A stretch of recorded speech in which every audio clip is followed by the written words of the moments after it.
تو اللہ تعالیٰ ایک نیا ایشو ابھی آیا ہے جہانگیر ترین والا، آٹا، چینی اور گندم بحران پہ جو رپورٹ آئی ہے، حکومت کریڈٹ یہ لینا چاہ رہی ہے کہ دیکھو جی ہم نے بہت بڑا کمال کیا ہے کہ رپورٹ جوں کہ تو منظر عام پر لائے ہیں، ہم نے کوئی اس میں ٹیمپرنگ نہیں کی، تو یہ کریڈٹ لے رہی ہے، تو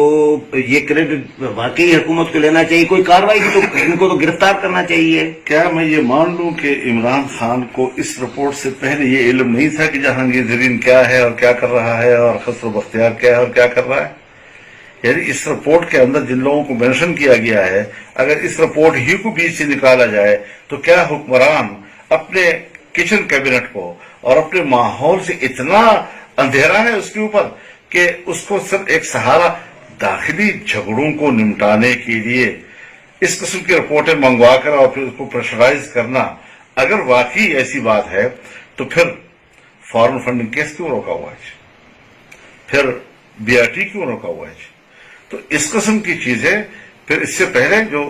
صوبہ خیبر پختونخوا میں انہوں نے خود ایک احتسابی کمیشن بنایا تھا، کمیشن کو بھی صاف کر دیا جی۔ کسی حد تک تو یہ ہے کہ جب وہ شکنجے میں آتے ہیں تو کمیشن ہی ختم احتساب کی، کہیں کوئی بی آر ٹی جیسا فراڈ جو علامت بن گئی ہے اور تاریخ میں لکھی جائے گی کہ اربوں 100 سے زیادہ ارب روپیہ جو اس وقت اس میں صرف ہو رہا ہے، ڈالروں میں صرف ہو رہا ہے، کیسے ضائع ہوتا چلا جا رہا ہے، اور کہتے ہیں کہ اس کا احتساب ہی نہیں ہونا چاہیے۔ فارن فنڈنگ کیس کے حوالے سے مدعی جو ہے وہ چیخ رہے ہیں، چلا رہے ہیں اور کہتے ہیں کہ نہیں، آپ نے اس کی تفتیش نہیں کرنی، الیکشن کمیشن کو اجازت نہیں ہے اس کی تفتیش کرنے کی، موخر پہ موخر کیے جا رہے ہیں۔ اور یہ یہاں جو ایک چیز لائی گئی ہے تو جناب بڑے ان کو کریڈٹ دیے جا رہے ہیں کہ صاحب کمال کر دیا، احتساب اس کو کہتے ہیں۔ کہاں احتساب ہے؟ ان کو پہلے بھی پتا تھا۔ اور ان سب میں میں سمجھتا ہوں، میں آن ریکارڈ آپ سے کہہ رہا ہوں کہ میں تسلیم کرنے کو تیار نہیں ہوں کہ ان گھپلوں میں خود چیف ایگزیکٹو اس میں شریک نہ ہو۔ یہ صرف احتساب رپورٹ یہ اسی تک محدود ہے، اس کے علاوہ اس کا کوئی نون لیگ کے رانا ثناءاللہ، مریم اورنگزیب، یہ لوگ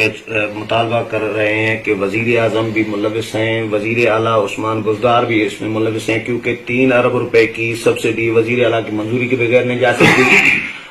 ای سی سی وزیر اعظم پہ چیئر کر رہے ہوتے ہیں، ان کی منظوری سے 10 لاکھ ٹن چینی ایکسپورٹ کرنے کا فیصلہ ہوا تو ان کو گرفتار کیا جائے۔ آپ بھی اس مطالبے میں کہہ رہا ہوں کہ اگر ای سی سی کے اجلاس میں ان چیزوں کی منظوری دی جاتی ہے، اس کو پریزائڈ کرتا ہے جعلی وزیر اعظم، اس کے جعلی وزرائے اعلیٰ جو ہے سبسڈی دیا کرتے ہیں جی، تو یہ کس طرح بری ذمہ ہو جاتے ہیں اس ساری صورتحال سے۔ تو ادھر ہم دیکھتے ہیں کہ بی آر ٹی جو ہے اس کا احتساب نہ کیا جائے، حالانکہ اس میں اربوں خربوں روپے جو ہے اب ڈوب رہے ہیں جی، اور ڈوب چکے ہیں اب تک جی۔ فارن فنڈنگ کیس جو ہے جو اربوں میں ہے وہ تاخیر کا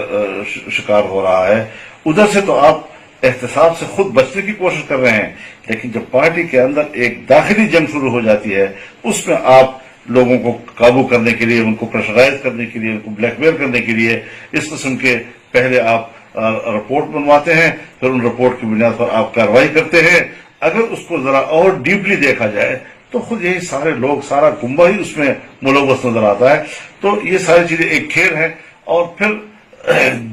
دنیا یہ دیکھ رہی ہے کہ ملک کو کیا ہو گیا، دنیا کو کیا ہو رہا ہے، انسانیت مر رہی ہے، اور یہ اقتدار کے ایوانوں میں باہمی چپ پراٹھ میں مصروف ہیں۔ یہ چیزیں جو ہیں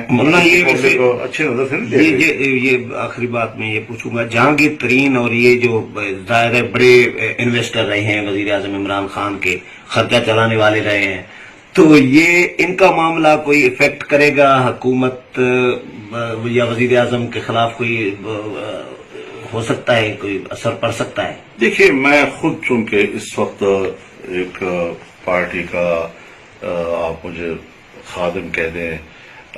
فوکس کر رہا ہوں ملک میں جو اس وقت وبائی صورتحال اختیار کی جا چکی ہے اور عام آدمی جسے سفر ہو رہا ہے، میں خود سیاسی جھگڑوں سے